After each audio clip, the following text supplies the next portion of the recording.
Welcome everybody to another thrilling, chilling episode of the Game Informer Show. I'm your host, Ben Reeves. This is the show where we inform you about games. And when I say you, I mean Kimberly Wallace. How's it going? Hey, are we doing the Thriller dance now? That's right. Let's see it. This out? Thriller. That's how the song goes, right? Exactly. All right, I don't want to get us copyrighted, and I don't want to hurt people's ears. So yes, I am here though this week. I am here. Perfect. Also here, Alexander Stadnik. Hello. I'm going to ask that you guys refer to me as Alexander from now on. Is that your full name? Alexander is, yeah. I knew I was in trouble growing up when I heard Alexander Joseph Stadnik. I knew I was dead. I ran the other way. So. Now someone's going to steal your identity. And finally, rounding out the group of four we have here is Leandris Rupert. Nailed it. Perfection. Is Leanna short for anything? I have nothing witty to say. I was going to try to say a joke, but I got nothing. It's actually Liara. Yes. Yeah. I almost went with that. Yeah. Change approved. Well, hey, I don't know what we're messing around with names here for. We got a great show to talk about. We're going to kick it off with our playlist. We have some games to talk about. Biggest one of which being Resident Evil Village. So let's just jump right into it. I played that recently for review. Kim and Leanna, you've also been playing it. And Alex, I think you're building up the courage to play it. Is that right? I'm like slowly peeking out of my bedroom, seeing if like the monsters are all gone. And it turns out they're not. Yeah. The review is already up on the site. If you want to read it, I gave it a 9.25. So I really enjoyed my time with it. Kim, Leanna, are you enjoying what you've played so far? I am a lot, actually. They do, I feel like, those set pieces so well of the different areas that you visit and when you go through them. And for me, when you first enter that castle, and even the build up to the story of Evan's, first getting into the village, it's all done very well. And having that, mystery of like, okay, it feels a little bit like Resident Evil 4. It's like you just show up at this village, you're trying to figure out what's going on with the people around you, but this time you got like these crazy like lichens around. And those guys I thought they were good. It's kind of a cool new enemy. Yeah, right. Werewolf-like enemy, but they're a little bit faster than a traditional zombie, so they can kind of dart up to you. But it's not super fast. It's not like your Call of Duty shooting. It's still like a deliberate paced shooter.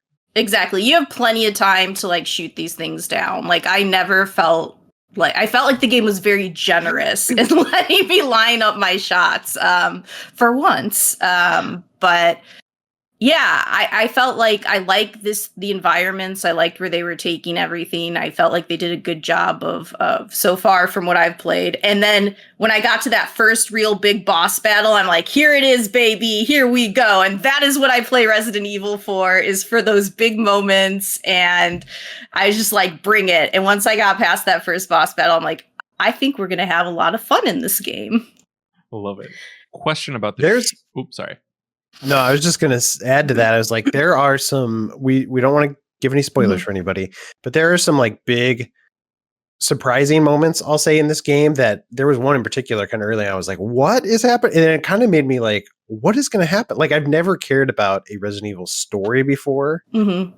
And this one, I'm not going to say it's high art or anything, but like there's some interesting narrative twists that I'm like, I'm kind of into this lore now.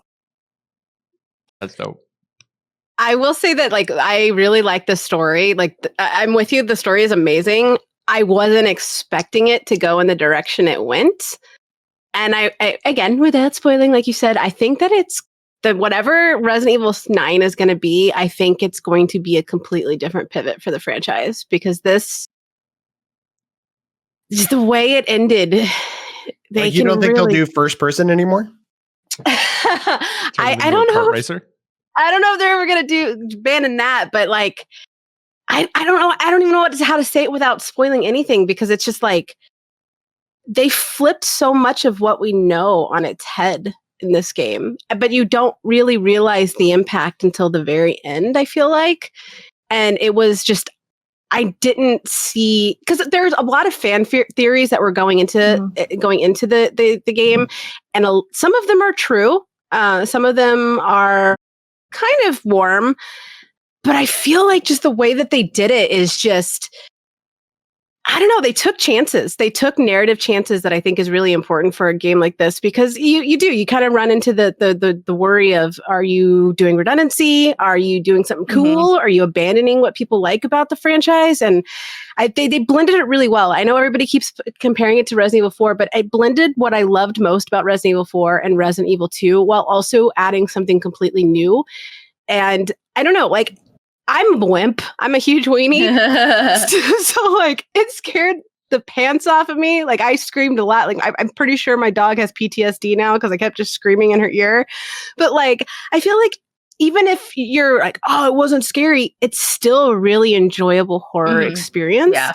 Because it was meaningful. It wasn't just the cheap jump scares. It wasn't just the normal pot shots that you can take when doing a horror game. Like, everything had a purpose, even though you didn't know what the purpose was until much later. And but a warning though for anybody playing: if you have a fear of dolls, you're gonna hate one part. It's awful. I don't know why. Oh no! I'm like, okay. Can I share? Or fear of controllers, you'll have to hold one the whole time. I'm gonna share a secret right now. I'm terrified of Chucky. And what is more crazy what is more scary for you as a kid growing up thinking that your dolls can come to life? Like, that is absolutely terrifying. And that has been the one, it's very hard to scare me, but every time I see that freaking little doll. So yeah. I mean, it's either terrifying or the coolest thing in the world. Like, depending how you go. True, yeah. You got a big storm coming. You know how I knew this game was really scary? The first time I met the Lycan, I was sitting just playing and my cat was in the room with me, and my cat literally got up and hid under the blankets during that encounter. And I've never had that happen again. Like, just really seriously went under those blankets. I posted a picture on Twitter if you guys want to see, but it's like his little paws just like reaching out from the blankets, like, hold my hand, please. I'm scared. Well, not only does this game terrify cats, I think it does a good job of terrifying humans. Like, there's always going to be those people online who are like, whatever, this game isn't scary. Yeah. Okay, sure. I mean, it's not PT, but it is like, they do a good job, like, reaching some level of intensity, both in and out of combat, which I appreciate as like somebody who digs horror. And I mean, I kind of think maybe it's one of the scariest Resident Evils, if not the scariest Resident Evil to date. I don't know where you guys land. I can see it. Well, it's because the pacing too. The pacing is very natural feeling. So like when you're getting roped up into the twists and turns, like, it feels organic. And I feel like, to me, that makes it scarier because it feels natural and it's easier to get immersed into. And yeah, I feel like, I don't know. I want to hear what Kim says. Like, if anybody listening wants to hear a spoiler cast, I want to hear what Kim has to say after. I'm not done yet, but I will say this game does have those moments that absolutely make me cringe, because things can change in like so quick that you're not expecting, and then all of a sudden it's just like really freaking bloody. And even the beginning, when you see how Ethan gets taken away from his family, like, they don't pull any punches with those scenes. It's very in your face and like, oh my god, like, they're not even. My Chris Redfield feels so heartless in these moments. I don't know what's going on. I didn't know he was yours. He was for a while, and then he said, and then he got his. Never mind. Yeah, he was he for a gave me while, that Valentine's Day card, and it wasn't what meant to be after he got redesigned a few times. Yeah, they can't seem to figure out what he looks like. Yeah, I mean, he does look more. It's weird because they kind of like mesh what he looked like in the DLC for 7 with his appearance in 6, so it's kind of like this weird hybrid. Yeah, I don't like it. I didn't like the way he looked in 7, honestly, but I guess I'm more a fan of this design personally. Yeah. But going back to like the scares, like let's talk about combat maybe for a little bit too, because I think combat is really intense. And I'd be curious, Alex, for you to play it as somebody who really enjoys shooters and see what you think, because this is more, like I said, a deliberately paced shooter for sure, where you're walking through the halls and enemies are pretty easy to run away from because they're slow. Yeah. But when you have like 4 or 5 of them on screen and they're slowly marching towards you and you're trying to take them out, I think there's an interesting metagame there in just how you time your shots and like trying to use the environment. Like, oh, there's an explosive barrel, I'll hit that. So I kind of got into the combat a little bit. It's kind of a fun way to manage like your resources too. Of like, well, I have like 50 pistol bullets, so I should really be using that, but I like the shotgun. Yes. So I want to keep the using shotgun's that one. always the best. Yeah. Come on now. Like that shotgun always feels so good when you fire it off, especially at a boss. You're like, there was one part in the, I don't think this is spoilery. If so, we're cutting this part right here. Oh so God, awkward get cut, ready to what cut. up? There's one part when you're in the castle and you're trying to get out and you go, it's kind of, in the castle, you're going up and down constantly, and you're constantly having to go back to places you've already been. So it's really confusing. But like, I remember there was this one part, because I invested a lot of my money into upgrading my shotgun, because one shot to the face was just... It's all you need. And I remember I like finally crawled up into that little rafter before you go out on the balcony and you see the big flying things. And there was like, I think it was a sniper, or it was some kind of a long range. And I was like, that looks dope. I went to go pick it up and I was out of ammo for my shotty, and all I had was a stinky little pistol. And then I went to go pick it up and it said my inventory was full, and I was freaking out. I was like, no, it can't be. And I was, let me drop. And it wouldn't let me drop anything. And I was just panicking. So I had to go all the way back through the castle to go back to the Duke. And I was just like, the whole time I was just like, freaking out. Just, I don't want to do this, but I really want that gun. In RE7, I had a hard time with constantly feeling like my inventory was full. And in this game, it's the opposite. And I don't know if it's just because I like shooting things more and I'm using my stuff a little bit more than I was. But like, I haven't run into that problem where I can't pick something up because I have too much. Once you upgrade your chest or your inventory menu a couple times, it really becomes a non-factor. They kind of did make a big deal of like, oh, remember RE4? Because RE4 had the similar system of like a limited inventory that slowly expanded. And I thought RE4 balanced that really well, and that you always kind of felt like you wanted to Tetris your stuff together because you were always just on the edge of not being able to fit everything.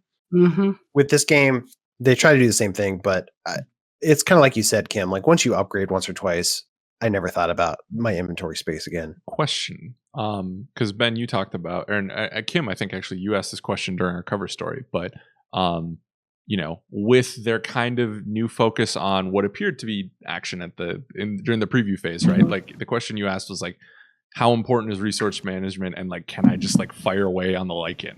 And it sounds like you still have to kind of be conservative with ammo, but like, is it more so? Because that's some of the thing that frustrates me with Resident Evil going from something like a Halo, right? Is like, you know, I love having that full clip that I can just unload, but like, it sounds like, I don't know, what is the balance like in this game, I guess? So for me personally, I'm shooting a bit more than I did because I was always very like conservative with how I use my stuff. Would run, prefer that, just because I always get panicky that like, what if I use this bullet and I need it later and put myself in a bad situation. I do shoot enemies down a little bit more because they produce money, which is essential for your upgrades. And early on, I decided like, all right, I'm going to kill more things in this game just because I want to see what I can get from the upgrades. You don't get like a huge amount of money for it, but some of the stuff can drop. Like there are special drops that they'll have beyond just the money that you can then sell off. But I wouldn't say like you can still put yourself in a really bad situation if you're shooting everything and then you get into like a boss battle, or even figuring out like there's areas where you need to use like pipe bombs and stuff to break things free. And if you don't have that on you or you waste it, you will regret it. So I would say still be a little conservative, but if you are just overly conservative like me, you can shoot a little more. It's okay. There's money waiting for you. You want some of that money. You want to upgrade your guns. Helps a lot, crafting helps a huge amount. Because I was gonna ask, you feel like the map facilitates that in a meaningful way, like giving you like more ammo dumps or like places to find it. I mean, there's definitely tons of hidden stuff all over the map that you want to pick up. One of I don't know if it was totally a complaint or not, but in the past, the last several entries of the Resident Evil have done really a job of showing you, there's stuff in this room still that you can get. And this game still does that, but the stuff hidden in the rooms is a little more well hidden sometimes. And so there were times where I was exploring, a room that wasn't that large and just trying to find what was like still hidden in there. And it took me like several minutes to find the last treasure. So when it tells you there's an easy lockpick, but you don't have a lockpick, it's like, not so easy now, is it? I actually went into my settings and had to turn the brightness up more than I usually do, just because I didn't want to miss something like in the corner that I couldn't see at certain points. And there are definitely times and levels where it's like, you'll find something, you'll be like, that's where that was? Like, I was supposed to be able to just, like, see that? Like, you really want to scour everywhere, which can just take time because you always have, I don't know about you guys, but I always had, like, this, I've been having this paranoia as I go through. I'm like, I've got to be missing something in this room. Like, I've looked all over the place, but there's got to be more here than what they're showing. But then, Alex, to your question about, like, I found that ammo was pretty... I mean, I'm playing on normal difficulty. I didn't like up it to hard or anything. But I've found it to be pretty easy to find ammo around. Okay. Like but I really do search too, because that's just like everywhere. And even to your point, like if you have to check off every box and find everything like that, I can see that getting a little frustrating. But if you don't care about like finding everything, just the easy stuff, the stuff that's easy to find is plentiful enough. You'll always have enough resources to get through whatever you have to shoot. Like I never ran out of ammo completely. Sometimes I would run out of ammo for like my favorite weapon, but you'll always have something you can lean back on. Okay, that's more intriguing to me because I don't know if it's just how I was brought up with games where I was used to unlimited ammo sources, but that always was something that threw me off about those games. So it's a Halo thing because I'm the same right things. Yeah. We're like the Halo twins, and you get spoiled with those gun mechanics. So when it's like, especially like a shotty, because you only have until you start to upgrade it, you have a very limited magazine, and the reload time. I was just like, please hurry. That was what I focused on like immediately. I was like, I have to get this shotgun in better shape. Yeah. And I know I'm already gonna read the comments. Bro, I know these aren't supposed to be first person shooters to the max like those games are, like Call of Duty is, right? But like it does make a difference to me because that's the kind of games I like, and that's been a restrictive thing. So hearing this though, it makes me not as scared to give it a try. So yeah, for sure. Yeah, you should. I think if you have any interest in this game at all, I think this is a great time to like, jump in and check out a Resident Evil game. It is scary, but maybe you'd be into that. Maybe you'll find that you like that. Yeah. You know what's interesting is Chew's never played. My husband, he's never played Resident Evil other than Resident Evil 5, which I just found out. So basically our whole marriage is a sham. And it was so funny to like when he was watching me play, like him trying to figure out like, who's the Chris guy? Why did he just shoot her? Like, that seems rude. He was just like so confused. I was like, I mean, I'm just as confused as you are right now. I have no freaking idea. And so like me in my head's like trying to puzzle piece everything together from what we know of the lore. And then he's trying to puzzle everything together because he doesn't know what the hell's going on. And just the two is the chaotic energy I need more in my life because it was awesome. Well, speaking of puzzling things together, hey, let's go. That was really good. I was going to mention the puzzles in the game. They are a little bit of a mixed bag. There's not a ton of them. And a few of them I really liked having that kind of change of pace where it's like, okay, the game's really intense. It's nice to have a little bit of a breather and do a puzzle. There are one or two that I think are a little bit too cryptic. The solution's a little bit hard to decipher what they want you to do. And I think that's the game's fault, not my fault for being dumb.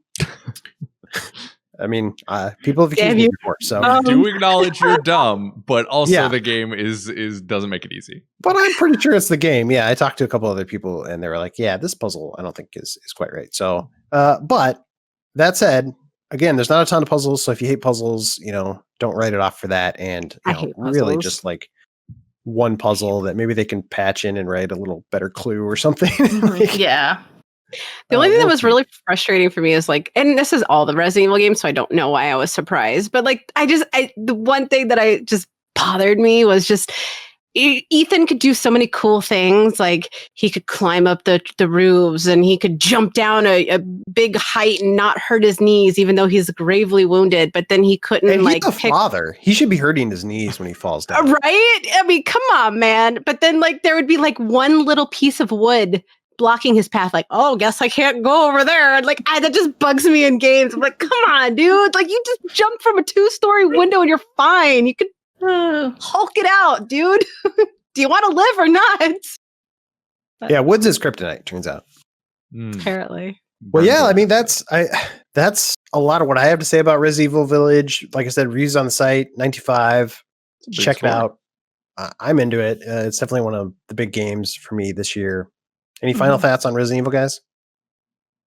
Definitely read his review. It's very good. It echoes everything I thought. Yeah, and there's a video version too if you want to watch the video version done by Alex Van Aken. He did a very good job. Yes, he up did. on YouTube. Yep. Cool. Moving on. Let's see. Kim, what have you been up to recently? Oh, well, I have been playing the Famicom Detective Club games. What is this? What? So, for those who don't, these games never came to North America, and they are pretty old, like released 1988. A lot of you probably weren't born yet.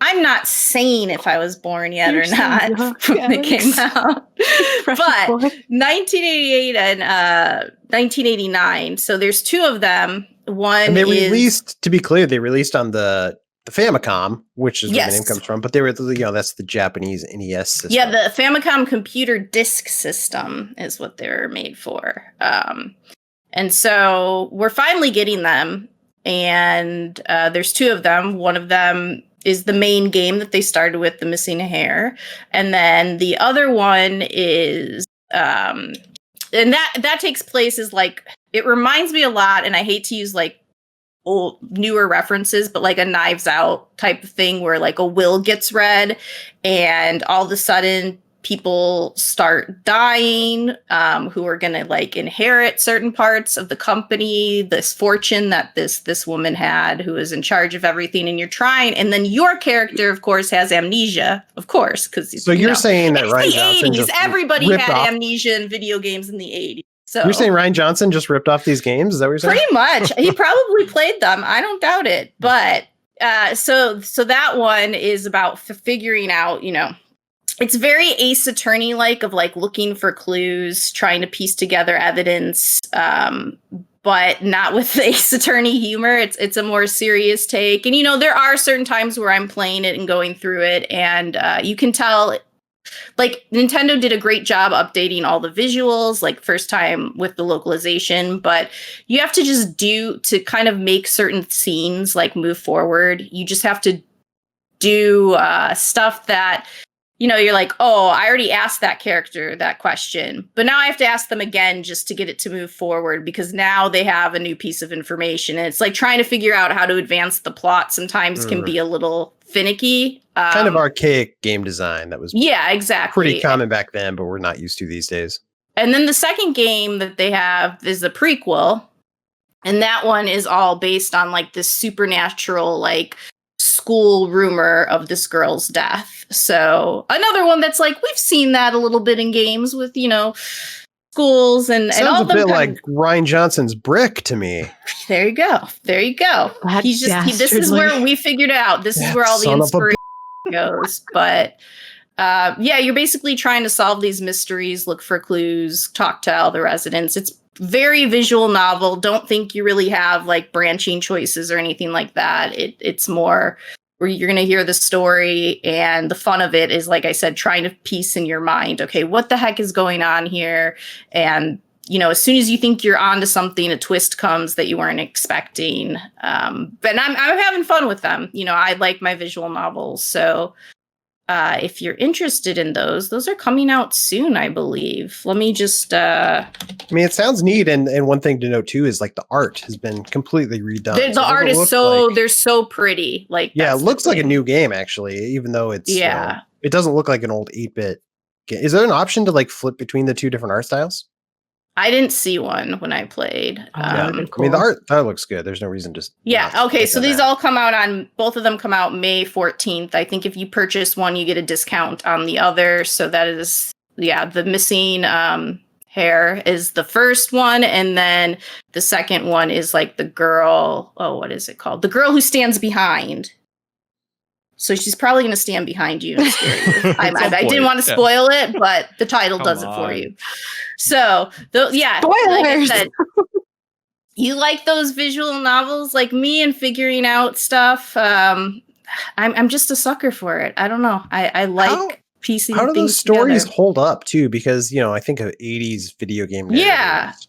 Yeah. I don't think developers had really figured out how to put plot into a game yet. Like this, just the technical perspective of how do you like get a plot into a game back in the 80s. But do you think the narrative actually holds up? Yeah, I'm actually surprised by it. I mean, like we talked about here, I'm like, these ideas that they had were like not new or inventive in any way. Like, we've seen the Amnesia plotline, we've seen like the family fortune will reading. We just saw it in Knives. It's still going on today. See, Ryan these Johnson stories hold up. They still hold up. A girl gets murdered at the school, then she's standing behind you. What the heck? What is this scary stuff? But actually, I've been impressed because it doesn't feel like when I'm playing something that like, oh, this is really dated and clearly from the 80s at all. Like, it just feels like, oh, I'm following this cool like adventure mystery and trying to figure out what happened. So that's been a nice surprise as I've been playing. I'm interested. Yeah, that sounds cool. It's coming to the Switch soon. Yes, Famicom Detective Club. Join the club. I'm going to be on the Normandy, sorry. I was going to make a joke about that, but yeah, that's Mass Effect Day for me. There might be something else you want to play that day, but if you're going to switch it up for some reason. Yeah. Hey, read your visual novel before you go to bed. That's a good pooping game. That's what I do. That's a good point. You got to take your Switch with you. There's the box quote. Pooping game, really, girl. Ring, ring. Oh, yeah, Nintendo. You want to use that code? Go ahead. You got to pay. I'm just kidding. Girls don't poop. That's what I was going to say. Alex, I've been meaning to ask you. Segue out of that one. At this point. What have you been up to recently? What have you been playing? I've been reading a lot. I watched, what am I? I read Ask Iwata, and that was great, but I won't regale you with that. It's really good. No. I want to know. Like, I've been meaning to dive into that. Has your life changed? Very inspirational. Here's the thing. It is a short enough read that it's only 170 pages. So you can get through it in a day or two, I think a lot of it is, it's a collection of his blog entries and posts when he was alive, rest in peace, on Nintendo's Japanese website and for another blog which I don't know the name of. I don't know how to pronounce it, but it's a really interesting insight into how kind of a person he was, but also like Iwata like needed to get things done. Like, he talks about like, what annoyed him and whatnot, but they also have commentary from Miyamoto, who's like, I've worked with this man for decades and he never yelled at me once, and we like butted heads on a lot of things. So it's an interesting, the first half was a little drier because it was more on his workplace philosophies, right? Which is good if you're interested in like more managerial style stuff, but I kind of wanted the tea, you know what I mean? I wanted to know like about the Pokemon Snap development and stuff like that. So he doesn't really get to that until towards the end. And then there's Miyamoto does a section, and then I'm gonna blank. Who's the writer on Earthbound? Itoshi? I can't remember. Earthbound. But I'm blanking too. Yeah, sorry. But regardless, he does a really great entry too, and they're talking about how it's that famous quote, right, where Iwata is like, we can either take 2 years to fix this game now, or start from scratch and get it done in 6 months. So they go in depth on that. I think my favorite part was reading about how him and Sakurai basically were the only two who worked on Smash Bros. to start. And he was like, this is the greatest indie game ever, because he's like, Sakurai would Iwata would code, and like Sakurai would like do the programming and stuff like that, and they were just like, we're just gonna build this up and see what the hell it is. And it's like, oh, it's casually one of the best fighting games of all time. So, Right. All time. yeah, that's awesome. So he's such a warmth to his writing as well. And I think if you have any interest in Nintendo, it's worth it. Or how to treat your employees in a workspace. That's good too. So I'm gonna have to check that I'm not out. interested. you don't need that. Yeah. Screw those nerds. It is cool because it seems like this is the closest thing we'll ever get to an autobiography Yeah. of Iwata, and he was a Mhm. pretty pivotal character in the industry, pretty important figure, definitely, led Nintendo through some formative years, and was very like forward facing, and I think amassed some fans in that sense. Yeah. So it's cool to like get this little peek behind the curtain. So Yeah. definitely worth checking out. And if you they haven't. even acknowledged that in the beginning. He's like, Iwata never was approached multiple times to do a book, and he just said no. He never liked, according to this book, right? He never liked publicly speaking about himself, which is, I think, makes this that much more interesting. So One thing I liked about it too is that I feel like a lot of people, if they're really driven, people are turned off by that. Either they feel threatened by it, or the person that's driven hasn't honed that to not be harmful to the people around them. Because you want to shine bright, but you also don't want to. You want to make sure you're not shadowing the people around you too. yeah, And I feel like reading his piece, his words, you can tell from the very first page, he's driven. He's like, I wanted to go there, so I marched in there and told him to give me a job, and like he got the job. Yeah. And I liked it because if you're, especially if you're in this industry or you're looking to get into this industry, it's very competitive. It's a great way to learn how to balance your drive, your ambition, your goals in a way that aids you positively, aids the people around you positively, and lets you really keep yourself grounded to who you are. Because I feel like a lot of times it's very easy to lose your current self with your future self in mind. yeah. And it's just really good philosophy to keep you rooted into where you are now, while also being like, no, it's okay for me to want more. It's okay for me to want to be where I want to be, but there's a way to do it healthily. Yeah. And I like it. I'm with you. Good read. And he accomplished that through, never like, I think it was, I don't know if it was on Earthbound, but there was a couple of games where Iwata is just like, no, like I am helping you program. Like he got in the dirt with people, and like he never asked you to do something he also couldn't do unless he felt like you were the best person for the job. So really interesting read. Definitely go pick it up. So, but Awesome. Been playing anything? I've been playing. So I've been playing a lot of Returnal and Pokemon Snap. I know you guys talked about it last week. Returnal has caught me off guard. I think that's a top 10 game for me this year. Even though, man, is that save system, I think it's unnecessarily challenging. I love the combat. I love everything surrounding it, but like, I feel like the challenge is already in that bullet hell gameplay, instead of like making it that much harder to like preserve your progress. Which, Well, it doesn't save until you die. Is that the right? it's so. Yeah, it basically doesn't save until you beat the game. So you have, it's a roguelike, so you have runs and whatnot, but like if you turn off your console, like it's done, like your run is done. I thought initially that if you even put your console into rest mode, your run was also over, but I read something yesterday that said that wasn't the case, so I have to try that out. But it's hard, it's hard to find 3 hours to have a perfect run to beat this thing. So, and I'm early. I'm only I've beat 3 bosses so far. I think every 3 hours of my life are like that. Yeah, that sounds about right. Yeah.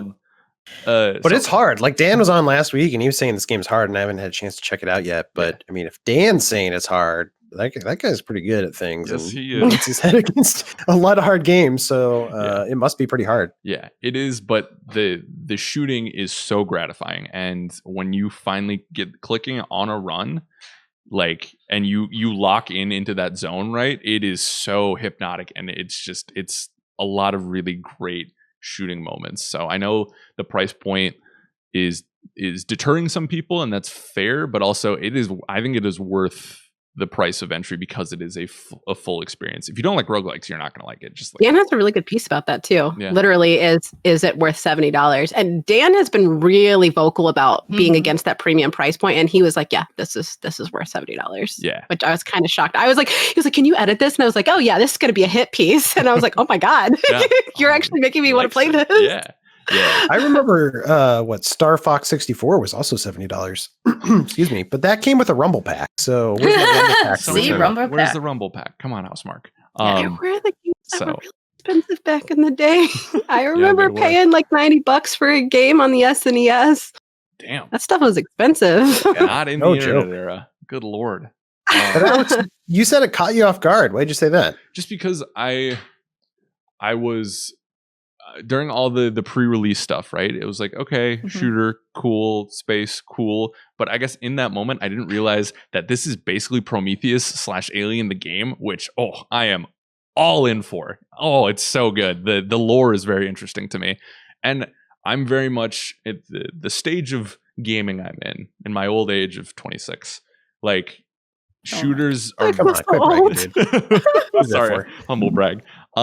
Shooters to me are very much, I need to have them in my hands to really make that assessment if this is something of value, right? Like, because we know the high level shooters out there, but like I need to have it in my hands and really feel it. And Housemark does an amazing job of making those controls feel tight to the point where it's like, if you mess up, that is on you 110%. Like they've balanced the risk reward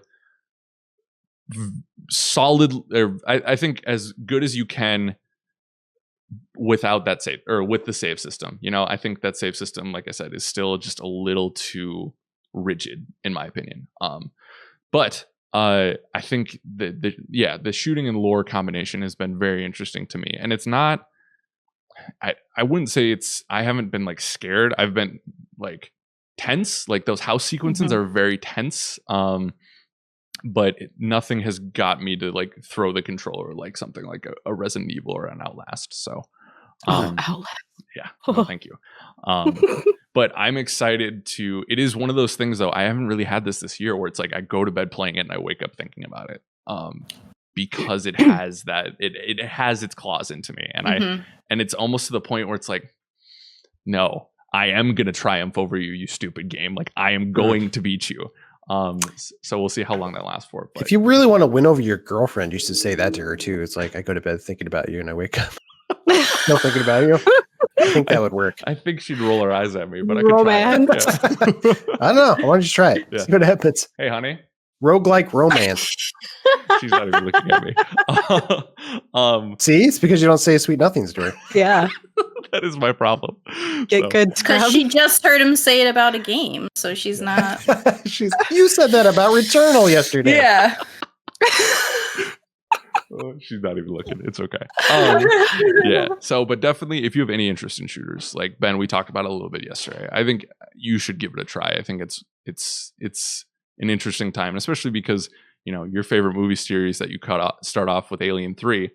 I think you'll really appreciate it. So I have gone back and corrected that, so good, which is good. Yeah, I just that vibe, that horror vibe. I love Dead Space, so I think I've said in the past that my favorite type of horror is sci-fi horror, probably because of things like that. So yeah, definitely, it's cool that we have another thing to check out like that. Yeah, cool. I believe you've also checked out Biomutant recently. Is that correct, Alex? So I haven't gone hands-on, but Marcus and I and Blake did 2 videos. But this is another game that is catching me off guard.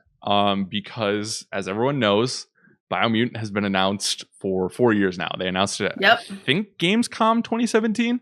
But for sure 2017. And I weirdly think that I saw an advertising in GI about it for. Anyways, regardless, it was like it caught your eye, right? Because it was this bizarre anthropomorphic world with a really like interesting, kind of cute character. It's like, okay, cool, I'm interested, right? And then they went dark. Like, it was supposed to come out in 2018 originally, and we just never got it. So 3 years later, here we are. It's melding.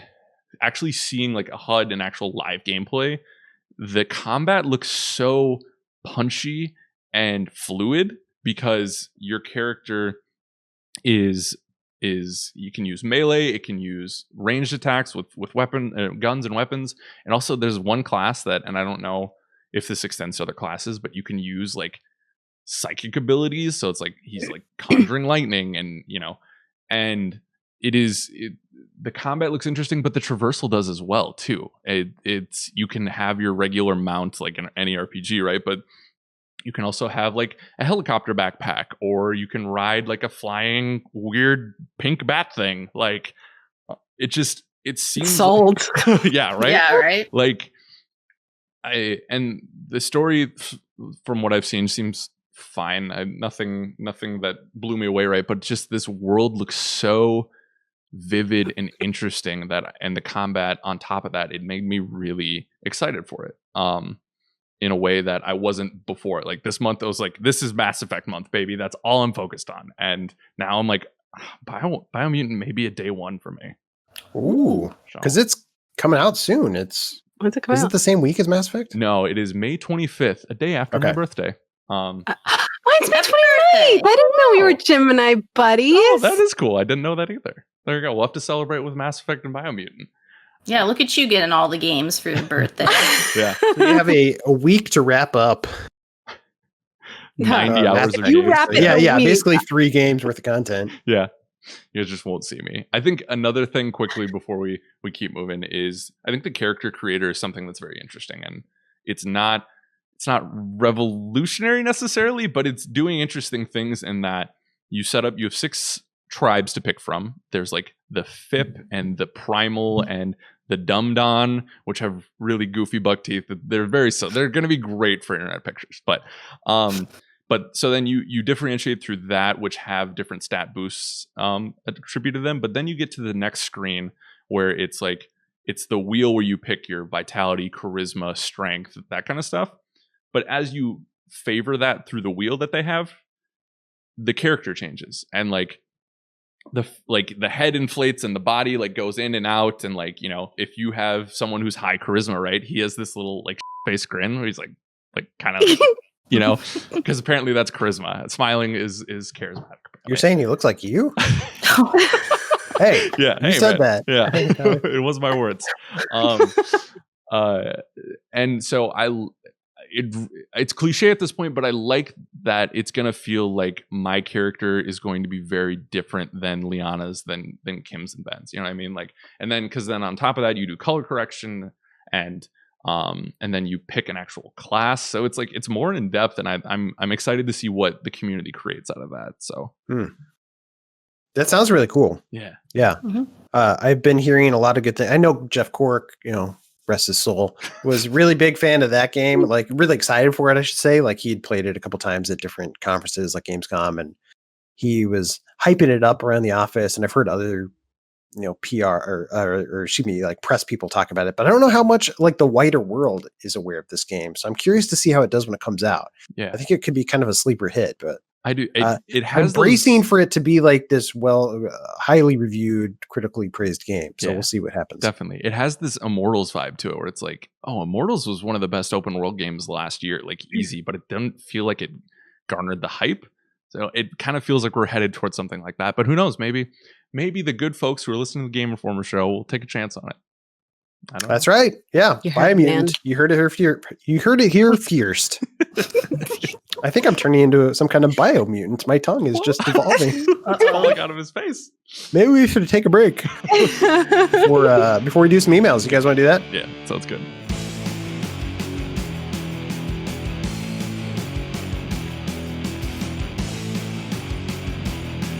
Welcome back, everybody. I still got the same crew with me here. We're going to do some emails. These are emails that you guys send in, podcast@gameinformer.com. We love to get everything. Alex, what do we like to get? We love dreams. We love emails. We love games. We love pancakes. Cover it? Please send us your pancakes. I'm tired of saying this. I'm tired of asking for pancakes, but please send them to podcast@gameinformer.com. All right. This first pancake comes in from Eli. She writes in and says, I'm aware that this is a video game podcast, but I've been dying to know what the panel thinks of the MCU moving forward. Personally, I'm a DC guy. I've noticed more than ever their formulaic approach to everything, and I'm not digging it. I assume he's talking about Marvel in that last sentence, not DC. I'd rather something mediocre, have something mediocre that's new and different, rather than something that's good but more of the same thing. I guess he's not watching WandaVision then. Yeah, I don't know. I thought WandaVision was pretty solid. And also it's interesting because we've had such a break from Marvel stuff that it kind of feels like refreshing to get anything, even though, Falcon and the Winter Soldier was not the best TV show. It was no on air. WandaVision. Let's just put it that way. I think even if it'd been a movie, it would have been pretty boilerplate. And I think there's a lot of reasons for that. All that said, I still enjoyed it. Like, I still had my fun time, I think, because we just have had such a lack of Marvel stuff recently. And to that point, I think that's actually, like you said, Ben, I to the betterment. Like, I was done after Infinity War. Spider-Man is one of my favorite heroes, and I went to see Far From Home, and I was like, this is just okay.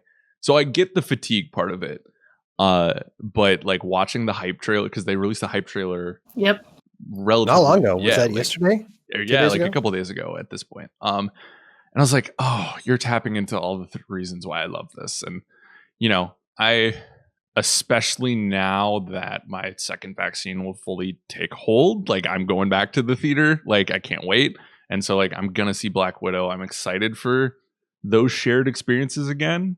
I guess I get his point about mediocrity trying something new like BVS compared to like the original cut of Justice League, but I guess what's formulaic about Marvel movies at this point? Is it just inherently because it's superheroes? Like I don't know. Yeah. I feel like maybe like I when I was watching like the thing that came out yesterday and it was just like one after another after another after another after another, it get a little overwhelming. Be like, oh my gosh, we're going, we had a little break, now we're going into all these movies and it feels like it doesn't end, and you got to wonder from one to the next, like, all right, how are these all going to maintain quality and also continue being interesting? Because I think that's the problem, is that we've had so many, so each movie has to do something like, and they don't have to like rewrite the formula by any means. Like these movies are meant to just be fun, right? Yeah. Like we all go to a superhero movie, we like to watch the action sequences, we like that feeling of like the good guys, they've got to win, they're going to do it somehow, I don't know how, oh my, and then like the surprises and twists, whatever. But I think there's some interesting like properties in there. I think it'll be cool to see what Captain Marvel sequel can do, because I was not 100% on board with that first movie. But I am curious to see what they're going to do next. And then also is it Thor Love and War? Is that still the name of it? Love and Thunder, yeah. Love and Thunder, sorry. I'm putting war in there. There's going to be war, but like cool little things like that. And then they have, like I said, like the Juggernauts in there. And we've been waiting for the Black Widow. No, they haven't announced anything X-Men related yet, so I don't think Juggernaut's going to show up. They should, though. That was good. But yeah, Black Widow we've been waiting for a while. So I hope that movie's good. It is so weird that like I'm like excited for...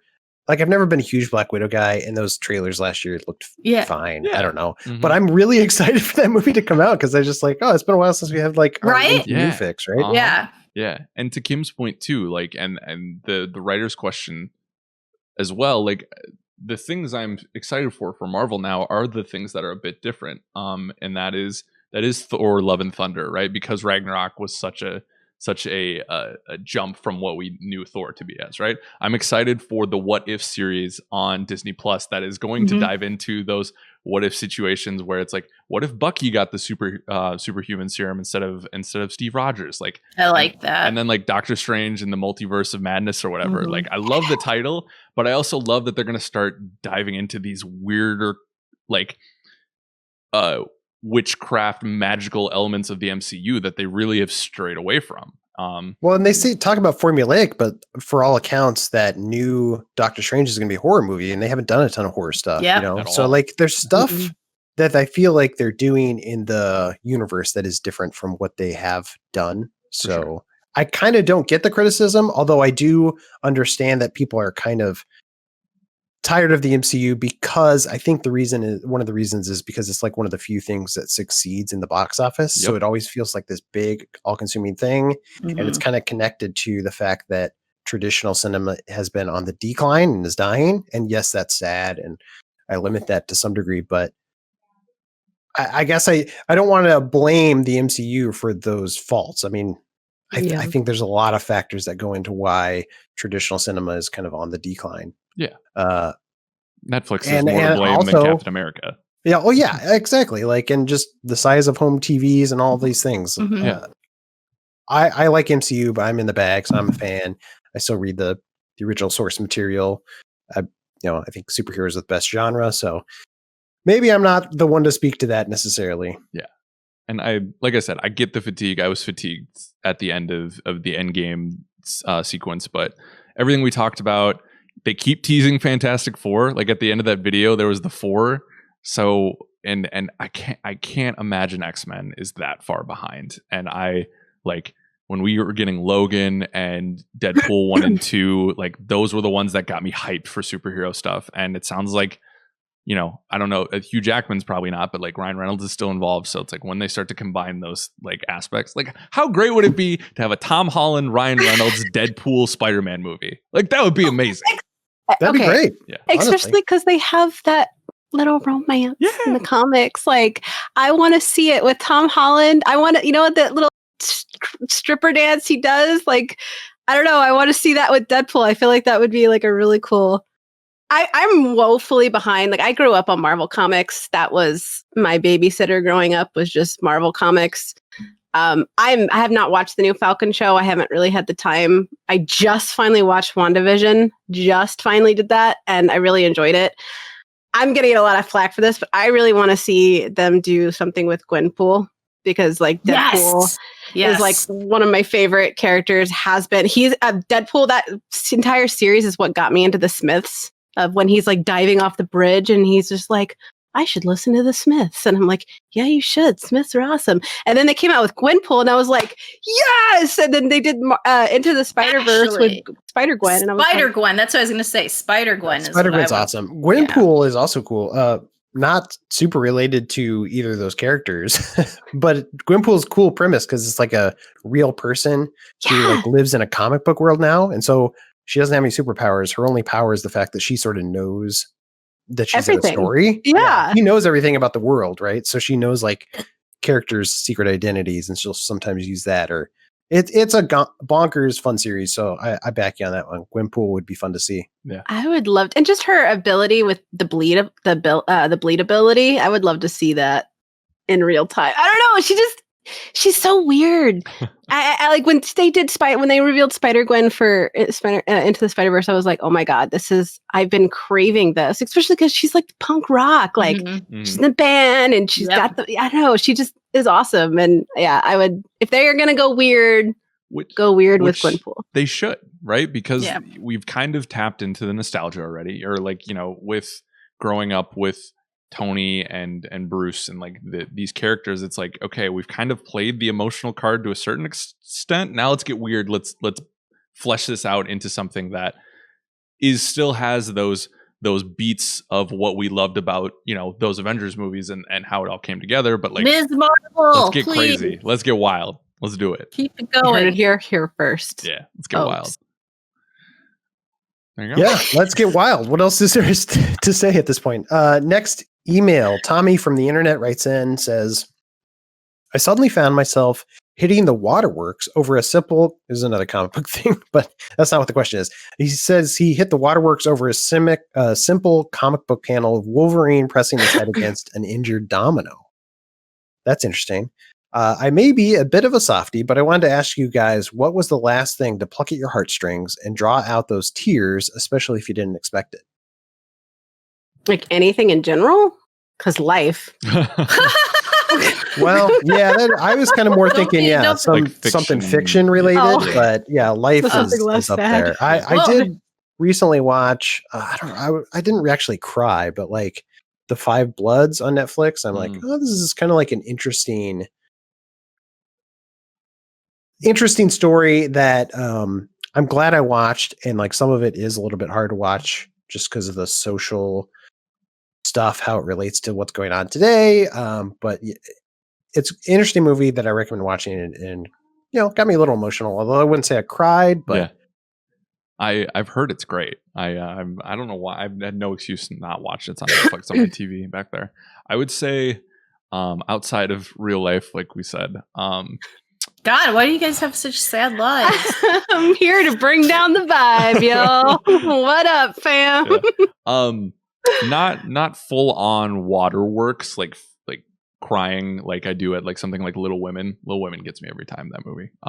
But Nomadland, which actually just won Best Picture for the Oscars, is such a beautiful yet sorrow examination of what makes us human and what we need to survive, and what is inessential and essential in our lives, because it follows Frances McDermott on this path. Her husband died, her mining town got shut down, like she has nothing. So like she bounced around from state to state doing seasonal work, but she meets like these incredible people who have this very freeing perspective on life, and the joy is found in that, right? And there's suffering with that. You're not eating at like 5-star restaurants and whatnot, but like there was just a happiness in that, and there's just some scenes that toe that line of beauty and sorrow beautifully, and it definitely it choked me up. And I have not seen that movie, but why is it people are saying they don't like it?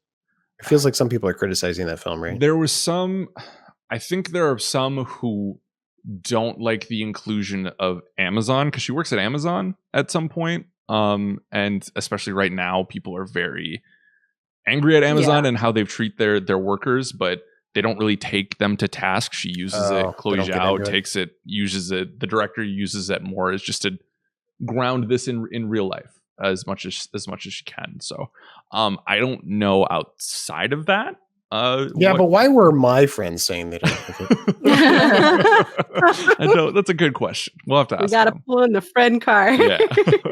But it is just, it's on Hulu. Like if you have Hulu, go check it out. But it is, there are some moments with the nomads who actually are nomads. They're not actors, where they just expound upon these beautiful philosophical quandaries, and it is very touching. So that's mine. I feel like that's so profound. I think the last thing that made me cry recently was a fan fiction.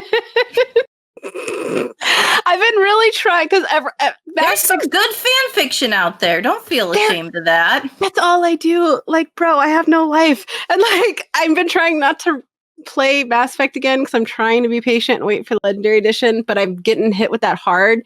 And I was reading this fanfic that this girl wrote that it's with Shepard, and they recover his body and they're able to bring him back, but he has like no memories of what happened, but he still has like the PTSD flashbacks.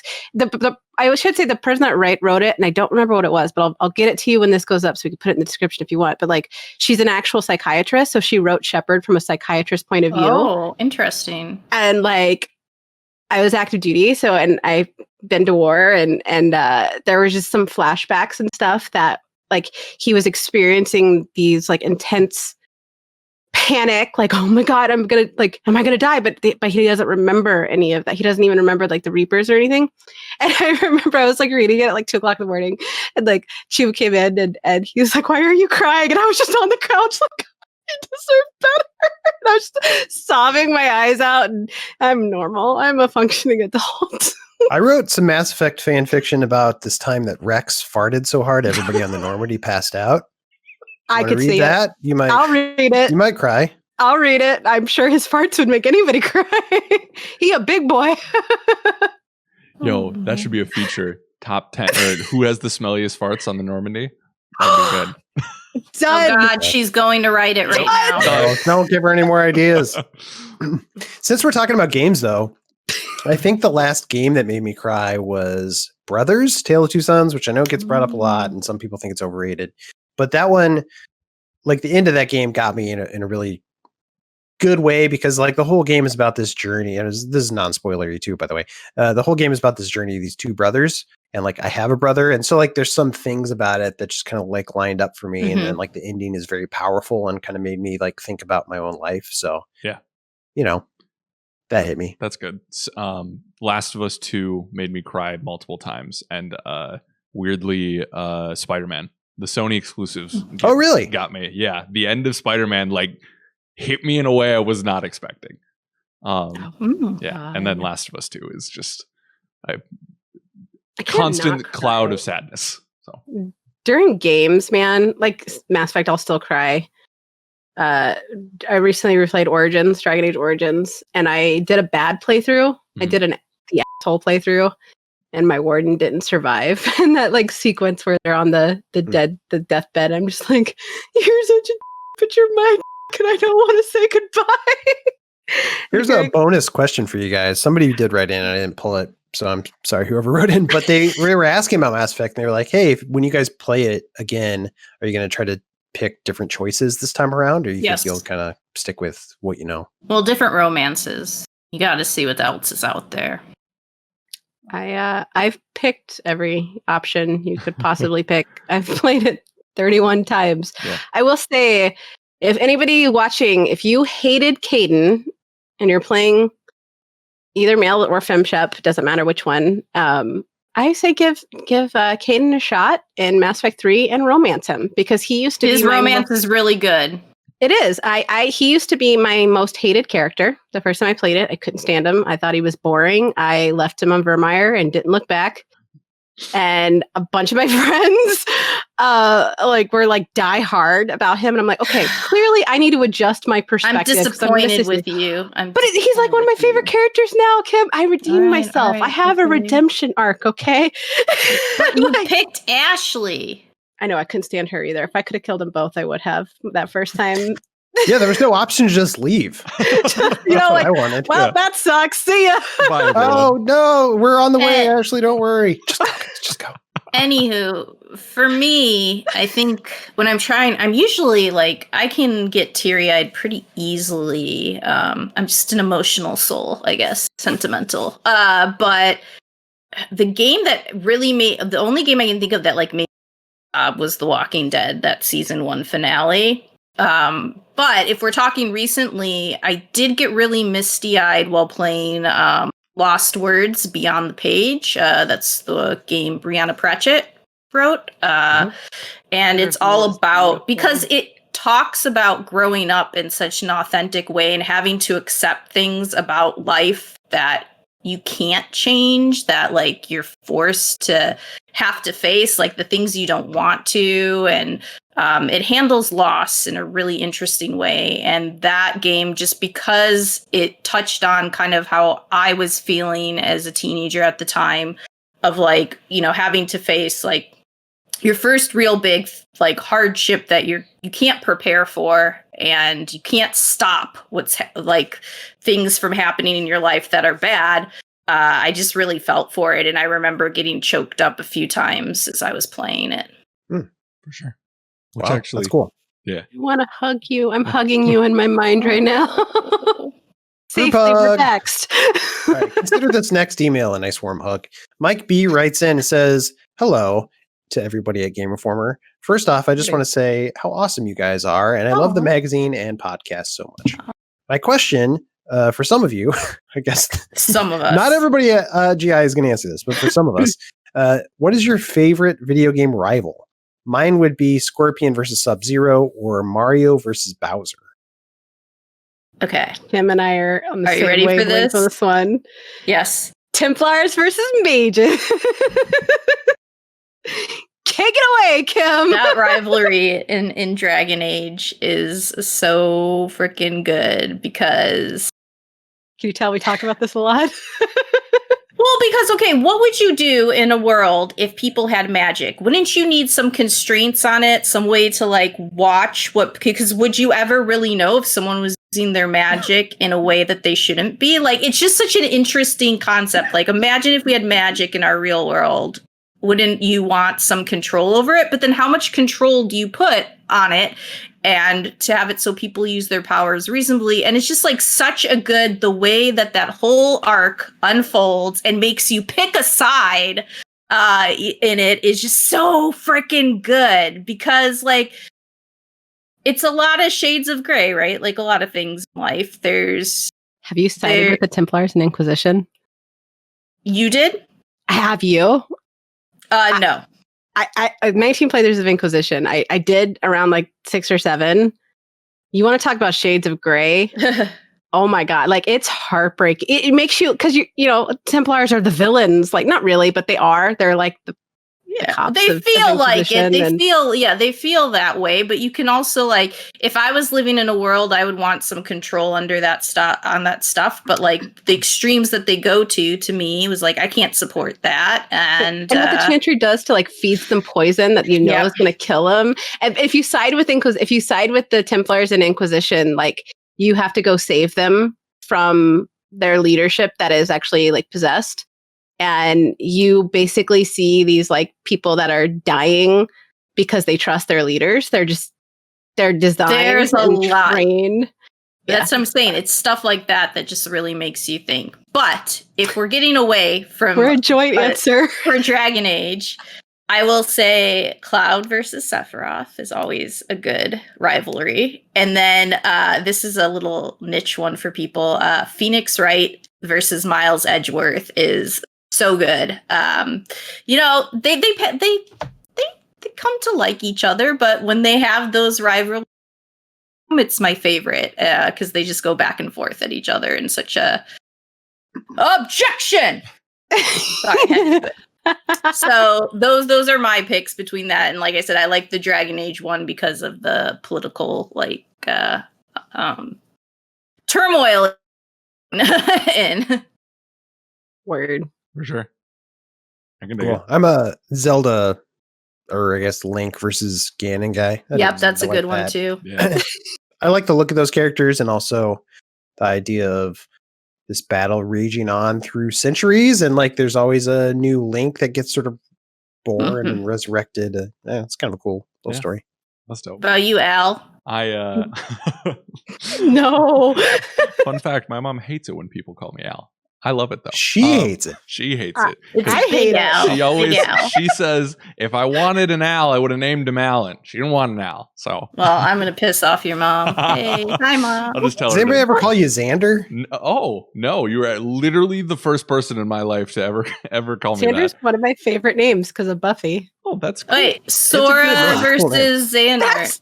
That's how we can differentiate between you and Van Aken. No, I'm shutting this down right now. Nope, absolutely not. I'm not here for this. Little Zandy Pandy over here. God, I hate this even more now. Wait, so we have to call him Xander? Yeah, we can call him Xander. Zandy Pandy. Yeah. You're the newcomer. You lose. Yeah. We'll do this quick. Red versus blue. Greatest fight of all time. You know. On those classic Halo maps, can't get any better. The other one, Luigi versus the world. You know, it's all, everyone always says Mario this, Mario that. Even Wario got his game. You know what? The year of Luigi never ended. He doesn't own it though. He goes in to grab the ghosts. He has to be scared. The year of Luigi never ended. What the hell, man? I thought he got it in the first game, but didn't he inherit the mansion in the first game? Did he? Am I mistaken? I don't remember exactly. Regardless, I feel like it's really Luigi versus himself, honestly. It's like him trying to overcome his own personal demons and trying to existential here at Game It would be a Informer. really good game, and the demons could like come to life on the screen. And oh my god! And they just look like versions of him, like evil versions of him. Yeah. This got deep. There's got to be a dark level about Mario, like wanting to he never lived up to Mario's like legacy in his parents' eyes or something like that. Oh my god, yeah. Because he's the little brother. That always throws me. Like he's the younger brother, I think. Yeah. Go ahead and throw those F's in chat, fam. Yeah, it's Luigi's world, and frankly, we're just living in it. So that's a good answer. Okay, cool. You guys ready? We have sort of a game here. Attack Corgi wrote in and said, in celebration of Halo's Moa Burger Pringle, I'd like to know what promotional food / drinks slapped the hardest, missed the mark wide, or were just plain weird?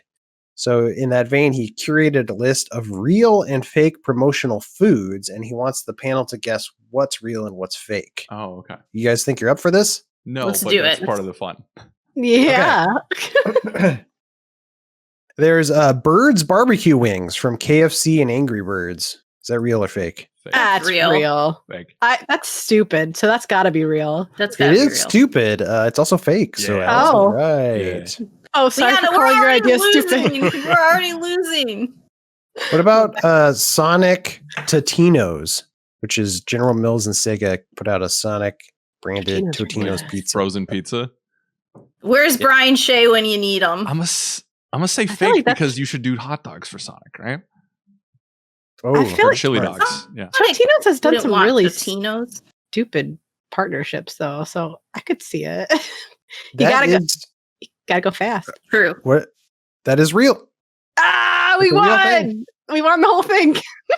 Sticking with Sonic Rings cereal. I think I've That's true. seen it. I think that's real. Yeah. Yeah. That is real. Also, apparently, there's a Sonic toaster that toasts toast with Sonic's head on it. Yeah, God. Shay's always like bragging about that. You can hunt that down if you want. All right, a Nintendo cereal system. Apparently, Ralston cereal and Nintendo brand cereal that looks like a little Nintendo console. Oh, like an NES. They have the candy that looks like the little console. I could see a cereal. Okay, I'm gonna go real or fake. I'm gonna say Fake. fake. I'm gonna go fake. Fake. That is real. Oh, All right. You Why guys don't like I cereal? have this? Here's more cereal. Fortnite cereal. Kellogg's and Epic teamed up for some Fortnite cereal. It No. it has to be, right? No. There's Fortnite everything. I yeah, but feel not like cereal. I feel like if it happened, we would have seen like skins and stuff of it in the game, and we would have had to write about it. And we haven't had to do that, so I don't think I'm gonna that's real. say Epic draws the line at cereal. That is fake. You're right. Oh. All right. What about Warcraft Ale? K-Star. I said fake, Blue right? Moon I'm and with you. Blizzard teamed up for something called Warcraft Ale. I feel like Yes, this is true. that is true. They did Hearthstone ones too. They're tasty. I got very want drunk it. off of them. If he says they're Cool. fake, you're a liar. According to Zach Corgi, he says they're fake. So They were- he said he Googled, but you should dig this up because I have. Oh my Hold on. god, she's gonna pull it off the shelf. Well, I feel like when I was touring Blizzard, they showed us like, hey, here's our Blizzard branded beer. I don't know who made it. I'd be kind of surprised if it was just Blue Moon. Oh, It was maybe it's off on IPA. It was an IPA. Oh, okay. It was Blue at Moon BlizzCon. is owned by Coors anyway. Yeah. Ugh. Maybe they got you on technicality. Yeah. It was at BlizzCon because I remember it's really tasty and the cans were really cool and I But- kept hoarding them and I got drunk. But does Got Blue accent. Moon make it? That's the thing, and I don't think Oh. so. Hmm. Maybe I that's the technicality. That's the technicality. Or Okay. Yeah, that's clever. That's clever. Okay, you Hmm. guys ready for this? Tricky. Cuphead cereal. Yes. What? Yeah, that was true. That's real. Cuphead? Cuphead Yeah. cereal. Cuphead Yeah, Apparently that's real. Funko made that. What about Pac-Man pasta? Apparently, I would- Chef Boyardee released some Pac-Man pasta. Oh. Is that true or no? I see. You had me at the start. I didn't, True. I think true. I could see a Chef Boyardee. I could too. Chef Boyardee has everything. It's That's true. like Yeah. He sent a picture of this one too, and it kind of looks like it's from the 80s. So I wouldn't be surprised if during Pac-Man Mania That's what I'm released some- saying. Mhm. Yeah. Of course they did it. Okay, maybe one more. Gears Yeah. of War Locust beef patties. They're Hungry Okay. Man dinners released in conjunction with Epic. I hope this isn't real. I hope it's not real. It probably is, but I want to say no. I'm a huge Gears fan and I don't remember seeing it. I feel like I would remember that. I'm gonna get my gamer card. At least Hey, your food That card. Blizzard beard that Alex, we have. what do you Okay, think? bye. I'm gonna say that is weirdly specific to the point. I'm gonna say true, even though I don't want that to be real. That is fake. Ah! I'm Suck doing it, good at this nerds. game. Can we just do this for trivia from now on? I suck at everything else, but apparently I know my food. I think I've got like 2 right out of all those. Yeah, don't question us on our food, I Tech have no Corey. idea. We know what goes in our mouth. Do we? Well, we don't really know what that Ladies. is, but Have some Lucio O's. There you go. Yeah. Oh, Those yeah. are real. Yeah. Blizzard. Okay, Blizzard so beer. who made Yeah, that? but it's Who not made it, Blue though? Moon. It just says it doesn't bottle logic. Okay. You win this round You attack, got off on Corgi. a technicality. Mm, What's the name of it? mm. What's the name of the brew? Power overwhelming. Okay. Like a double Okay name, I IPA? guess. That's what It's people very call tasty. me. Uh, It's very tasty. I Yeah. like it. also, They stole my nickname. Power overwhelming. That's what happens when you don't trademark your stuff. All right, that brings us to the end of emails proper, but we do want to bring back a little segment we like to call the ultimate character ranking. It's been a few months. We haven't done any. Oh my God, we're back. This is a list that we have on our site. It contains every character ever made, or will someday. Little asterisk there. Currently, we are sitting at. Let me just pull up the list here. 62 characters. Ooh. Number one on the list is Arthur Morgan, greatest video game character of all time, according to this list. And at the bottom of the list, on number 62, is Sonic the Hedgehog from. Excuse me. Let me back up. Silver the Hedgehog. Yeah. I just, for some reason, I want to say Sonic there. But turns out there is a character worse than Sonic. It's Silver. Freudian Silver slip. the Hedgehog. Yeah. from Brian Sonic Shea just had a 06. heart attack. Somewhere. Somebody defamed Sonic. So yeah, we're gonna basically we take your lists that you write in podcastgameinform.com and we compile them into this one master list. So let's get to it. You guys ready? All right, let's do this. Okay. You have a choice. We have a list that somebody wrote in for 3 awesome action heroes or 3 random fantasy characters. Fantasy, random. Action. Yeah, because you always want the action. That's what All I right. know. Leanna, you're the swing vote. Fantasy action. You're into Both, fantasy? I Okay. guess. I want. Josh? Wait, are you voting for fantasy? Yeah. I guess. Okay, yeah. Josh from Long Island writes in and says, these are my top 3 characters considered for ranking. I just want to make sure we don't have this one on the list already. It doesn't look like it. Okay, so we do have this character on the list, actually. Sorry. So the first character, Zelda from the Legend of Zelda series, is currently number 21, right above Pikachu. So solid showing for Zelda. There you go. Second character on the list.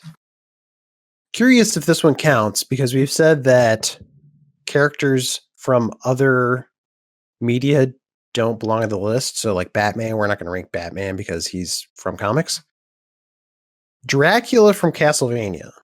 Mhm. Is that a different enough Dracula that he's his own thing? He's basically Dracula, right? Is Yeah. it Dracula or Alucard? It's Dracula. I think Hmm. I think that one's out. I think if they wrote in about Alucard, we could rank him, right? Yeah, I Yeah. think so. So But yeah, Dracula. Well, Is Alucard in some other media I don't know about? he's in the Helsing anime. Is that where he originated? Did Helsing? No, I think Castlevania came out first. I don't remember. It's been a while since I've seen Helsing. yeah. Okay. But I don't Well, remember. anyway, we're striking out on this list, Josh. I'm sorry. The third one I think we can rank. You guys ready for this? And I am going All right, to, I let's say, do it. how dare you, sir? Because he says this is a character worse than Navi, who Navi for a long time was at the bottom of the very bottom of our list. Still very close. Navi is at number 60. He says this character is worse. How dare you, sir? It's Quark from Ratchet and Clank. Jeff Quark? I was about to say, I Jeff don't think we Quark. can do that with. From Quark. Ratchet and Clank. I wish we could call him up right now. It's Captain Quark. Yeah. So Captain Jeff Quark. I don't think That's he's not worse. that bad, right? Yeah, I'll be honest with you. I like Captain Quark actually quite a bit, especially in those like early games. I feel like he was just an absurd. He's supposed to be the absurd, over the top hero. He's the dumb hero. Yeah. Yeah. We screwed that's up his by gimmick. picking fantasy. Sorry, we're I'll living take and the we learn. blame. After that great trivia run, I blew it. Hey man, life's about peaks and valleys. Yeah. I had to be brought down. He's not worse than Navi. Sorry. No, Yeah. I'm No. even I mean- looking in like the 40s. I'm thinking maybe right above Commander Shepard. No, sorry, I'm just trolling you guys. Yeah. So you're thinking in the 40s? Yeah. Maybe like kind of around that Tingle area. So we have some. No, lower Not than above that. Ike. You can't put him above Ike. There's no way. That's fair. Or Well, Kerrigan. what about Tingle? You don't want him above Tingle? He's better. I think than I Tingle. personally like Should him he better than go Tingle. like around Handsome I Jack? never liked Tingle, so I'm cool with bumping that down. I vote. But I mean, I think he's better than Handsome Jack for sure. Handsome Jack, I'm not crazy I don't about. feel like he's better than Cal Kestis, though. See, Well, we talked about this. So Cal Kestis from Jedi Fallen Order is kind of like a. I think somebody referred to him as a clump of white rice. Is milk that right? toast.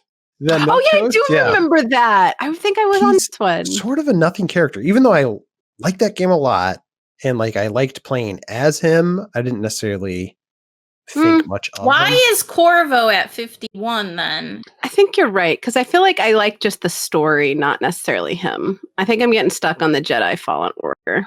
Yeah. Don't Okay. think about the game. Think about the character. I am with you, Kim, on the And I think- Corvo, though. I'm surprised by that. You wanted him higher? Hey, look, we do this scientifically, so this is where he ended up. I know. I can't. I have to remember. I can't change anything. Corvo now. 2 is again great game. Dishonored is an amazing game. Corvo, describe that character to me. Bad. Well, he That's does all no you things. need in life. Grumpy dad. That's all you need. He has no personality. But yeah, let's He's not got get some stuck damn on. good powers, though. Hey yo. He does have cool powers. I'll give you that. So That's does Cal not something Kestis. you He's a see every Jedi. game. I would say definitely above Little Mac. Definitely above Bubsby. Definitely above Jim. I'd put him like around that Claptrap Agent 47 area. Can't put him above Eddie. Okay, so I like him above Tingle at number 42 now. Sounds like Alex was kind of thinking that. You guys are thinking lower. Where exactly would you put him? Ileana, what do you think of Captain Quark? Are you a fan? Do you like Captain Quark? Yeah, I don't have anything against the dude. He's just doing his thing, living life, chasing that happiness. I would ain't love mad a at it. game where you play as Captain Quark. I think they should make a side game starring Captain Quark, and like that's his thing. Voiced by Jeff Cork. That's right. There we go. Corkception. Yeah. I would be okay with putting him at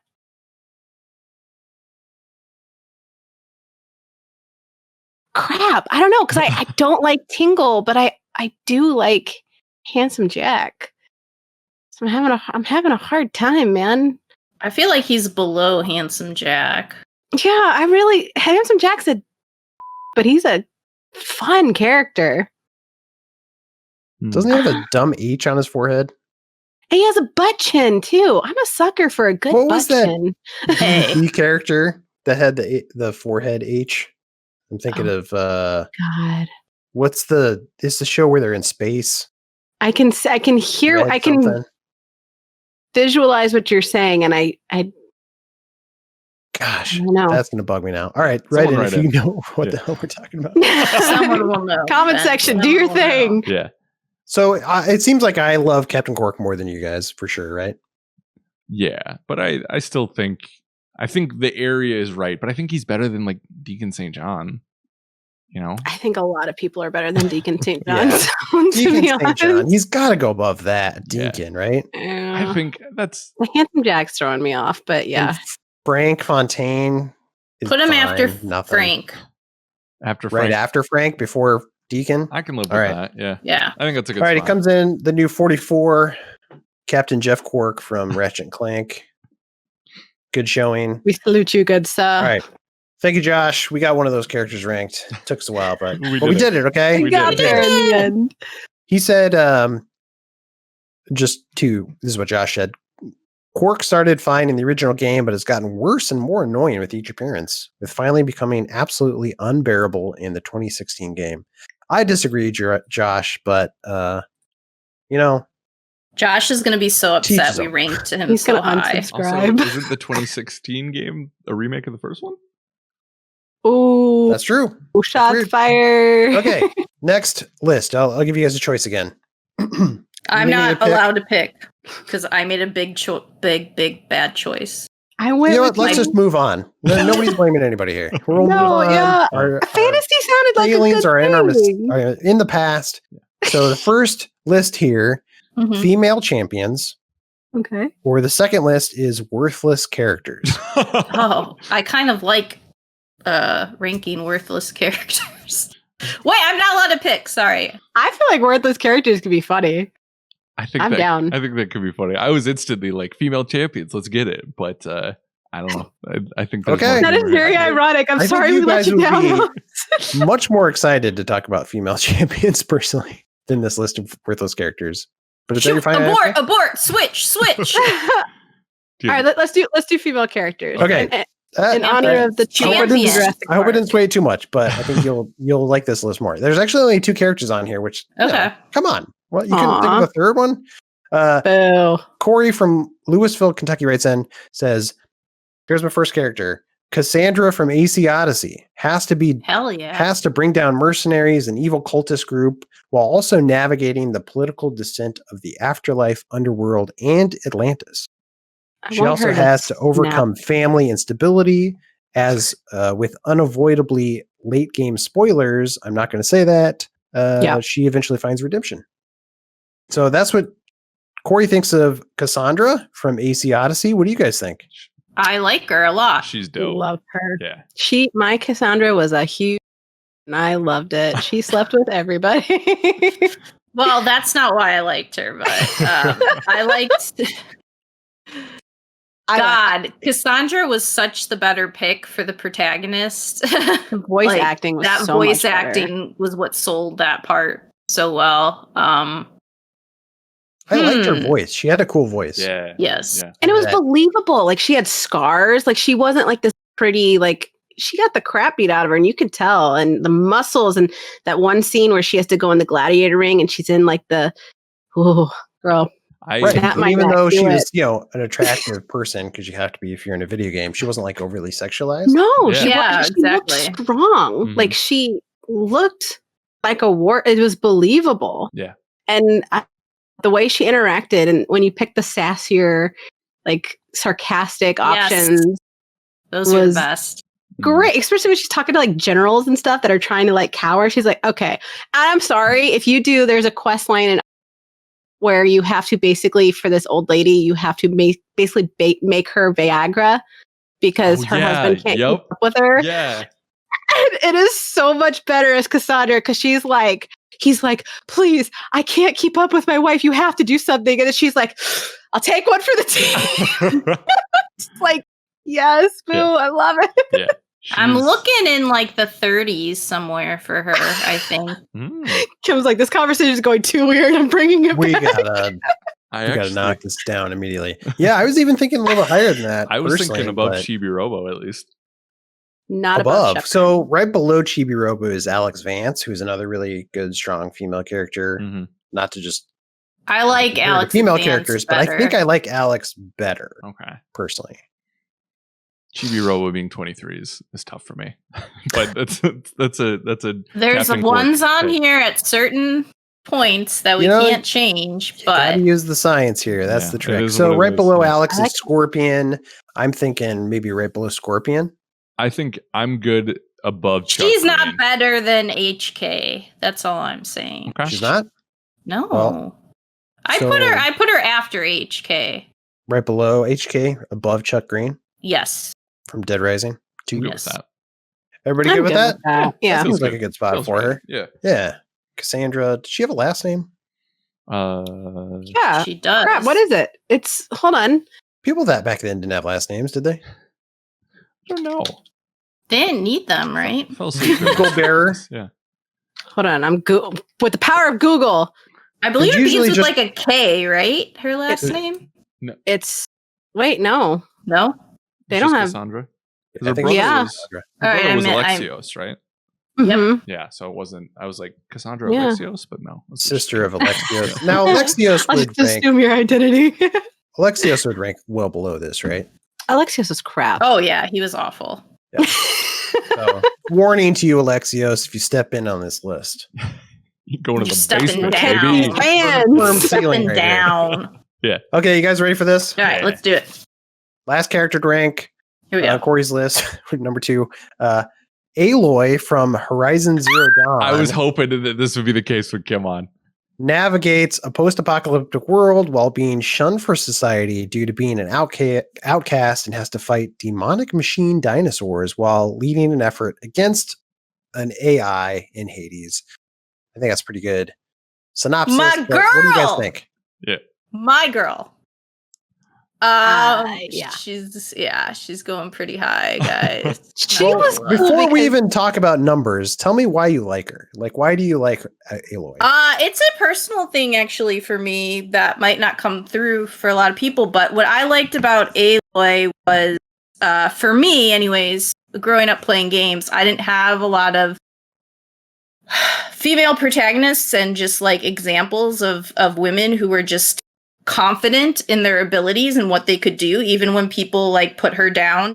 I wrote a whole editorial magazine, but I think it's a really important quality for people to see in women, that confidence and not so much like the self-doubting, the like, I can't do this. And I feel like her backstory would, of her being outcast and everything's against her, and she's still like, whatever, I'm gonna do this, I know I can do it. And I love that confidence in her own abilities and self, and the way that she does that throughout the entire game, of like, whenever anybody doubts her, she just goes and fires right back. And it doesn't feel like it's an unnatural thing. It feels very like that's who she is. And I like her fierce kind of independence and her curiosity too. I love like just having that. I really want to learn things in the world, and I just love that character. Like, I felt she was one of the better female protagonists we've had helm a game in a long time. They did a good job too, because when she was a kid, there's a scene where like kids are throwing rocks at her or something, right? And she's like asking her dad, like, wait, why do people hate me? And just doesn't understand. And I thought they just did a really good job with like that character of like, man, these people hate me for no reason, which I think people can relate to. Yeah. But then also, like you're saying, she rises above that. And like, she's like, that would be an awesome, not awesome. It'd be an opportunity for somebody to just start hating the world. But I think she rises above that and starts to fight for good. Yeah. Yeah. Mhm. I think, Kim, like you hit the nail on the head too with like, she knows what she knows, but her curiosity plays into it. Like she toes that line of being humble and confident at the same time. Yes. And that's a hard line to toe. Like, it's very easy to get comfortable where you're at or get a little bit cocky. We see it every day with everybody. And we all do it. It's a human characteristic. And going back to what I said about the first Captain Marvel movie not exactly doing it for me, it's because I felt like they couldn't find a good balance between having that character be supremely confident and also at the same time humble, which I feel like Aloy, to me, if I look at Aloy, like the writers of Guerrilla just did that really well, of having her be able to speak about her abilities, but not in a way where it feels like it's just overly cocky, which is hard to pull off, like I said. I remember being really shocked by it too, because I'm a huge Killzone fan, and I remember being like, this company's doing this game? Like, what? and oh yeah. Going into it with I was surprised I liked Aloy as much as I did, because I actually, as on the cover story trip, and like I was finding out stuff about her, but I didn't know like that it's so different embodying a character, playing them through the journey and actually seeing it all play out. And like I said, she's one of my favorite characters from the last few years that we've had. And so I want her high on this list. You know what bugged me? And this is really nothing to do with her character, so why am I bringing it up? But she, like, the whole game, the game is revolves around or kicks off the inciting incident. There we go. Is like when she finds that little like earbud piece. How's that thing still have power? Like, what's keeping it charged for like 20 plus years because she finds it as a kid and then she has it as an adult? Like, do they explain that anywhere in the back technology? Solar power. Oh, see, that solar power would be interesting. Yeah. That's a tiny... But then she found it in a cave and it had been buried for like a millennia, right? So I mean, and we haven't even talked about, she's battling these mechanical, like, freaking beasts like a badass. Like, on top of that just throws her over the edge. I want to know how she charges the batteries. Well, I don't know, but she freaking climbs them and kills them, and I freaking felt like a badass every time. Yeah. Plus, she's That's great fair. with that bow and arrow. You have to admit that. So I kind of wonder, is it fair to compare to FemShep? Like how, because Shepard is listed at number 6 on our list, which is pretty high. I don't personally think she goes that high, but I'm curious what you guys think in comparison to Shepard. I'd put her lower than Shepard, and I'd put her lower than Samus. I was so worried you were gonna No. you were gonna say above Shepard. I was like, Kim, don't go where I can't follow. Because we have quite a bit lower is Alex Vance, who we talked about earlier, who I also really like, is number 24. I think I like her is somewhat above comparable. Croft, to be honest with you.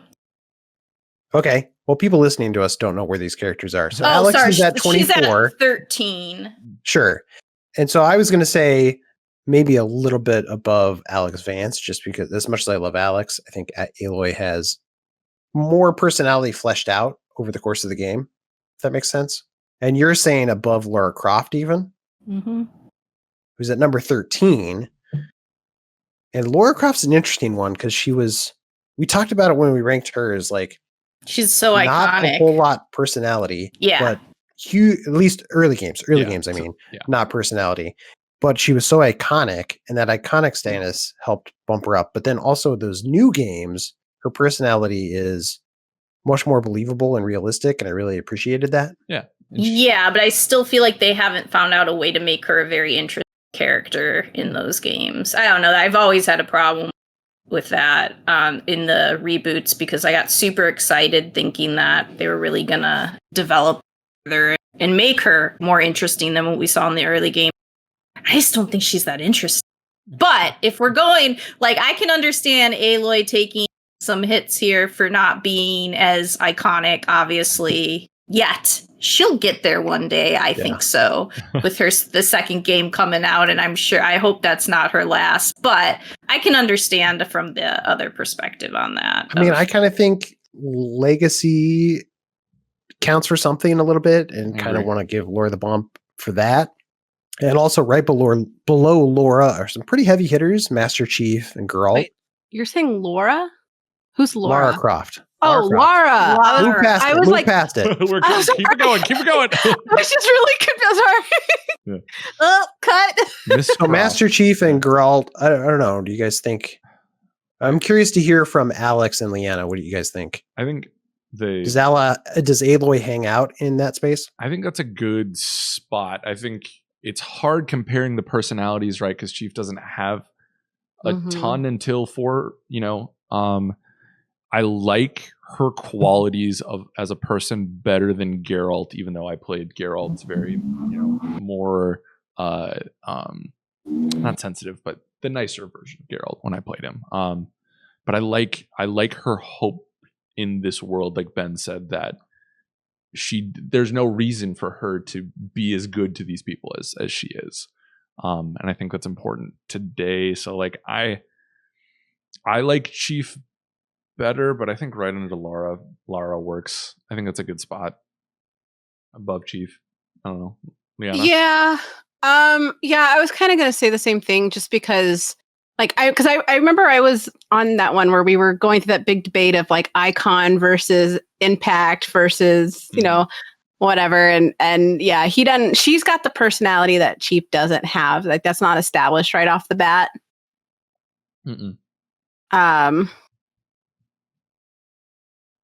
I don't know. I think above Chief. I think that's a good one. Number 14. I think Chief will have a chance to come back later. Maybe. We'll see. We'll see with Infinite, and then we can re-rank him. Yeah. Again, does Aloy have a last name? I definitely don't think she does.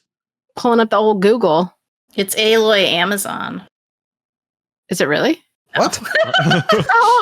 Like an Amazon Aloy lawyer. Best Buy. I was making a really bad joke, and you guys all thought of. I was thinking, like, is this an Alexa joke? I don't get it. Yeah. It says on Wikipedia, no, because she has no, or her only thing that other surname she has is no mother, which is sad. Yeah. Oh my God. Yeah. All this adversity she's had to overcome. Yeah. Oh my God, my girl. Kim, don't hate me. I've bounced off of that game twice and I haven't beat it yet. Dude, it's so beautiful, man. Are you going to before the second one comes out? Yes, I am going to. And I appreciate you guys not spoiling it. Yeah, you're welcome. Yeah. Oh, got to. Yeah. We're here for you, Alex. Yeah. All right. Oh. I think that does it for us, guys. Congrats. We did it. Aloy comes in, I guess we didn't say, at number 14. So that's a pretty good showing. Right above Master Chief, right below Lara Croft. Congrats to our new rankings. If you want to send us in a list for us to rank, you're allowed to send in 3 characters, 3 of your favorite characters, podcast@GameInformer.com. You can check out the full list we have online at Game Informer's Ultimate Character Rankings. That brings us to the last segment of the show, a little segment we like to call Get Wrecked, boop, boop, where we recommend stuff worth checking out. We talked a little bit about Returnal earlier in the show. I just wanted to highlight a article that Dan wrote. We mentioned the one about is Returnal worth $70? You can go read that. But Dan also wrote one called Why Returnal is Already My Game of the Year, which is bold claim. Yeah. 5 months in. Mm-hmm. But he really liked it. Yeah. So you can go, and it's kind of like his review where he goes in a little bit more in depth on why he appreciates some of the systems and what makes it stand out from other roguelikes and why he really appreciates the challenge of the game. So if you read his review and you're still kind of on the fence about the game and want to know more, check out Why Returnal is Already My Game of the Year. All right, Kim, what about you? Anything to recommend? Yeah, because this game is so overlooked to begin with and it's a travesty, I have a story behind Giant game Pyre. Pyre is my favorite Super Giant game, so if you want to find out about how that game came to be and how it influenced Hades, that is up on the site, and we'll have the story behind Hades very soon up on the site as well, so look forward to that. Let's go. Awesome. Alex, what about you? I'm gonna we talked about the Biomutant videos that we did, which you should definitely check out, but I think Marcus wrote really good primer from his time watching the game. It's I think it's just called Biomutant 20 Questions and Answers. But I think it's good to read up on it to kind of remind people who were there in 2017 and maybe fell off, like what this game is and why it could be really, really great. So if you have any interest from our video coverage, definitely go check out the written piece on GameInformer.com. Nice. Awesome. Leanna, what do you want to plug? I'm changing shifts from my original idea. I'm gonna plug myself because I want to talk Dragon Age. What? I'll plug myself. For Dragon Age 4 coming out, I've written a lot of like really in-depth features. It was originally 6,000 words, and I've managed to trim it down to 2,000. But Sandal was a really cool dwarf in Dragon Age Origins and Dragon Age 2, and he dropped some he dropped some really prophetic lines in Dragon Age 2, which we did not know at the time, but actually gave out the entire ending of Dragon Age Inquisition Trespasser DLC, and we found out later, confirmed by BioWare, that it is actually a part of Dragon Age 4, with Solus being the spoiler, I'm not going to say it, but those who played it know what I'm talking about. And it is 2,000 words going into the history of who he is, talking about the prophecies that he said and why they are a much bigger deal than people think, and go into some popular fan theories, including people that seem to think he's actually the maker, and also plugged in some interviews with BioWare, including David Gator saying that he was a joke character and has the possibility of not a joke character like he is a joke, but he was kind of added to be kind of a left field type addition. Yeah. And then that kind of evolved and that changed. So if you are interested in learning who the heck Sandal is, find that at GameInformer.com. This girl's got you covered. Got you covered. We all got you covered. So please come back next week. We'll cover you some more. Forget about it. Forget about it. Jazzy. Great. Thanks for watching and listening, everybody, to this episode of the GI Show. Please like and subscribe. Subscribe to the magazine if you're feeling spicy. And whatever you do, come back next week. Until then, game on, everyone. Bye. Bye. Bye.